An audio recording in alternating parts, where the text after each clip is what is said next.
మహిళలకి సమానత్వాన్ని, మహిళలకు జరుగుతున్న అన్యాయాన్ని, వివక్ష పట్ల పూర్తి స్థాయి వారికి హక్కులు కల్పిస్తూ బిల్లు తీసుకొస్తే ఆ బిల్లును ఆ రోజు పార్లమెంటుకు రానియకుండా ఆనాటి కాంగ్రెస్ ప్రభుత్వం మరి కుట్ర చేస్తే చివరికి మంత్రి పదవికి కూడా నిరసనగా రాజీనామా చేసిన నాయకుడు, మహిళల పట్ల అంకిత భావాన్ని ఆనాడే తన రాజీనామాతో ప్రకటించిన నాయకుడు డాక్టర్ బాబాసాహెబ్ అంబేద్కర్.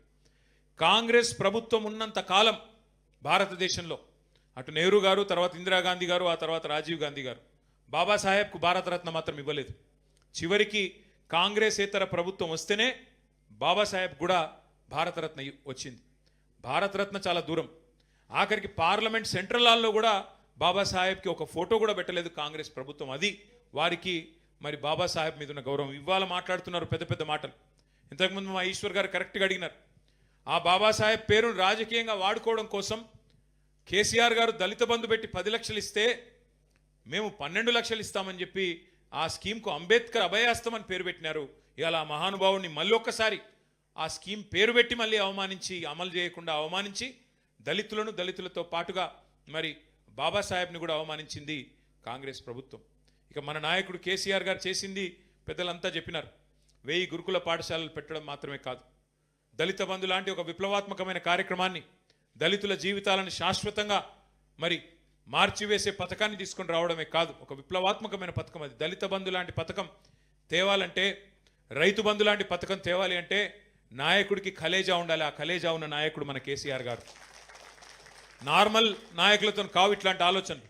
అందుకే అట్లాంటి ఆలోచనతో లక్షలాది మందికి 5 ఏళ్లలోనే మరి 15-16 లక్షల కుటుంబాలకు న్యాయం చేయాలన్న ఆలోచనతో కేసీఆర్ గారు పోతే మరి దాన్ని మించిన పథకం మేము తెస్తామని చెప్పి అంబేద్కర్ అభయహస్తం అని చెప్పి చేవెళ్లలో మల్లికార్జున్ ఖార్గే గారిని పిలిచి ఎస్సీ ఎస్టీ డిక్లరేషన్ అని చెప్పి మోసం చేసింది కాంగ్రెస్ పార్టీ. ఇవాళ రాష్ట్రంలో ఉండే ఎస్సీ ఎస్టీ సోదరులకు నేను విజ్ఞప్తి చేస్తా ఉన్నా, గుర్తు చేసుకోవాలని కోరుతా ఉన్నా. ఒక ఎస్సీ ఎస్టీ డిక్లరేషన్లో ఒకటి చెప్పలేదు మాట 12 లక్షలని, ఇంకా చాలా చెప్పినారు. ఎస్సీలకు 18% రిజర్వేషన్ చేస్తామన్నారు. ఇవాళ 16 ఉన్నది, దాన్ని 18 చేస్తామన్నారు. ఎస్టీలకు 10% ఉన్నది, రిజర్వేషన్ పెంచుతాం, 12% చేస్తామన్నారు. ఇలా దాదాపు 2.5 ఏళ్ళు గడిచినా మర్చిపోయారు. ఎస్సీ ఎస్టీలకు ఇండ్లకు మిగతా వర్గాలకు 5 లక్షలు ఇస్తే ఎస్సీ ఎస్టీలకు 6 లక్షలు ఇస్తామని చెప్పారు. ఒక్కొక్క ఇల్లు కట్టుకుంటే ఇందిరమ్మ ఇంటికి 6 లక్షలు మీరు ఎస్సీ ఎస్టీ అయితే అన్నారు. ఎస్సీ ఎస్టీలకు జాగా లేకపోతే జాగా కూడా ప్రభుత్వమే ఇస్తుందని చెప్పినారు. అట్లాగే ఇంకొక మాట కూడా చెప్పారు విద్యార్థులకు, ఎస్సీ ఎస్టీ విద్యార్థులకి, బీసీ విద్యార్థులకి 10వ తరగతి పాస్ అయితే 10,000, 12వ తరగతి పాస్ అయితే 15,000, డిగ్రీ పాస్ అయితే 25,000, పీజీ పాస్ అయితే 1,00,000, పిహెచ్డి చేస్తే 5 లక్షలు ఇస్తామని చెప్పి నమ్మబలికి ఇంకా చాలా మాటలు చెప్పి ఎస్సీ ఎస్టీ డిక్లరేషన్లో కూడా కాంట్రాక్టులు 42% ఇస్తామన్నారు. బీసీలకి కాంట్రాక్టులలో 18% ఇస్తా అన్నారు. ఎస్సీలకు కాంట్రాక్టులలో, ప్రభుత్వ కాంట్రాక్టులలో, ఎస్టీలకు 12% ఇస్తామన్నారు. మొత్తం వెరసి 72% ప్రభుత్వ కాంట్రాక్టులలో బీసీ ఎస్సీ ఎస్టీలకే మేము అవకాశం ఇస్తామని చెప్పి అభయహస్తం పేరిట మేనిఫెస్టో రాసి అందులో స్పష్టంగా చెప్పింది కాంగ్రెస్ పార్టీ. ఇవాళ 2.5 సంవత్సరాలైంది. ఈ 2.5 సంవత్సరాలలో దగ్గర 1,00,00,000 కోట్ల కాంట్రాక్టులు పిలిచిండు రేవంత్ రెడ్డి. వచ్చినాయా మరి ఎస్సీ ఎస్టీ బీసీబీలకు 72% వాటా ప్రభుత్వ కాంట్రాక్టులలో వచ్చిందా? రేపో మాపో మూసీ పిలుస్తారట, మూసీ కాంట్రాక్టులు ఇస్తాడా రేవంత్ రెడ్డి? ఇస్తాడా రేవంత్ రెడ్డి 72% వాటా తెలంగాణలోని ఎస్సీ ఎస్టీ బీసీలకు చెప్పినట్టుగా?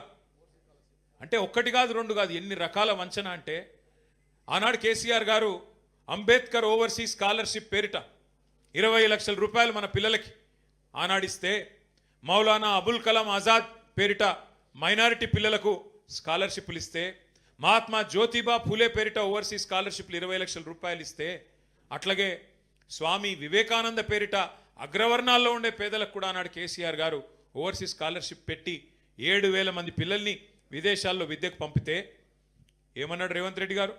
ఇదంతా తక్కువ, మేము వచ్చినాక ఇంకా ఎక్కువ చేస్తాం, ఇంకా పొడుగు చేస్తామన్నాడు. ఇలా ఆ పిల్లలకు ₹1 ఇస్తలేడు. వాళ్ళందరినీ ఇవాళ ఎక్కడో విదేశాల్లో వాళ్ళ విద్య మధ్యలోనే అటకాయించిపోయే విధంగా ఇవాళ వాళ్ళందరి పూర్తి స్థాయిలో అన్యాయం చేస్తూ ఉన్నది రేవంత్ రెడ్డి ప్రభుత్వం.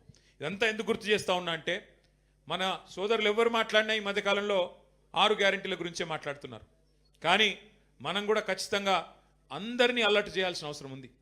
ఎస్సీ ఎస్టీ డిక్లరేషన్ పేరిట కాంగ్రెస్ చేసిన మోసాన్ని ఈ రాష్ట్రంలోని ప్రతి గిరిజన తాండాకు, ప్రతి గిరిజన గూడానికి, ప్రతి దళిత వాడకు, ప్రతి దళిత గ్రామానికి, ప్రతి దళిత సోదరుడికి సోదరికి తెలిసే విధంగా వాళ్ళను జాగృతం చేయాల్సిన బాధ్యత ప్రధాన ప్రతిపక్షంగా మన మీదనే ఉన్నది. బీసీల గొంతు కోసి 1,00,000 కోట్ల బడ్జెట్ అని చెప్పి మాటలు చెప్పి ఇవాళ 3 బడ్జెట్లు పెట్టినా 3 కలిపితే కూడా 20,000 కోట్లు పెట్టకుండా మరి బీసీలకు మోసం చేసిన ప్రభుత్వం కాంగ్రెస్ ప్రభుత్వం అనే మాటను ప్రతి బీసీ సోదరుడికి సోదరికి వివరించి ఒక్కొక్క గ్రామంలో అవసరమైతే మీటింగ్ పెట్టి చెప్పాల్సిన బాధ్యత మన మీద ఉంది. అయితే ఇక చాలా ఉన్నది. ఎస్టీలకు మోసం, మైనారిటీలకు మోసం, బీసీ సబ్ ప్లాన్ అన్నారు, మైనారిటీ సబ్ ప్లాన్ అన్నారు, ఇంకా 420 హామీలు ఇచ్చినారు. ఈ అన్నిటి విషయంలో తప్పకుండా మనం ఏప్రిల్ 27 తర్వాత, ఏప్రిల్ 27 నాడు మన పార్టీ ఆవిర్భావ దినోత్సవం ఉన్నది. ఏప్రిల్ 20 నాడు మన నాయకుడు కేసీఆర్ గారు జగిత్యాలలో జరిగే బహిరంగ సభకు హాజరు కాబోతా ఉన్నారు. కాబట్టి ఈ 2 కార్యక్రమాలు అయిన తర్వాత మే జూన్ నెలలో నేను పెద్దలు ఈశ్వర్ గారిని, ఆర్ఎస్ ప్రవీణ్ గారిని కోరుతా ఉన్నా, అట్లాగే మా సోదరులందరినీ కోరుతా ఉన్నా, ముందుగా ఎస్సీ ఎస్టీలతోనే ప్రారంభం చేద్దాం ఎక్కడో దగ్గర. అట్లాగే ఆ డిక్లరేషన్లు వీళ్ళు ప్రకటించిన రోజు కూడా మనం తప్పకుండా ప్రజలకు గుర్తు చేయాల్సిన అవసరం ఉంది. కామారెడ్డి డిక్లరేషన్, చేవెళ్ళ డిక్లరేషన్, మహిళా డిక్లరేషన్ ఏదైతే చేసినారో, వరంగల్లో రైతు డిక్లరేషన్, యువజన డిక్లరేషన్ హైదరాబాద్లో, విద్యార్థి డిక్లరేషన్ ఇక్కడే, మహిళా డిక్లరేషన్, ఒక్కొక్క వర్గానికి సంబంధించి కాంగ్రెస్ చేసిన ప్రామిస్ల మీద మనం కూడా అంతే పకడ్బందీగా అవసరమైతే అదే స్థలంలో అదే పట్టణంలో బ్రహ్మాండమైన బహిరంగ సభలతో పాటు జాగృతం చేసే విధంగా ఈ 2 ఏళ్ల కార్యాచరణ రూపొందించుకుందాం. తప్పకుండా నాకైతే విశ్వాసం ఉంది. కేసీఆర్ గారు నిబద్ధతతో 125 ఫీట్ల విగ్రహం మాత్రమే కాదు, డాక్టర్ బాబాసాహెబ్ పేరు మన సెక్రటేరియట్కే పెట్టడంతో పాటు ఆ రోజు భారతీయ జనతా పార్టీ ప్రభుత్వాన్ని మనం డిమాండ్ చేసినాం అసెంబ్లీలో.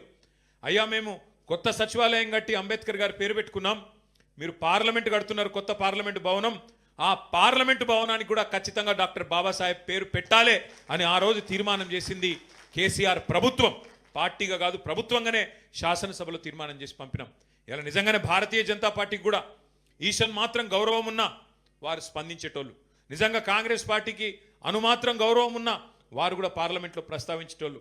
కానీ ఇద్దరు కూడా దొందే, ఇద్దరు కూడా అల్టిమేట్గా అంబేద్కర్ అంటే గిట్టని వాళ్ళే తప్ప ఈ దేశంలో మాత్రం ఇంకొక ఆలోచన వారిద్దరికి కూడా లేదు.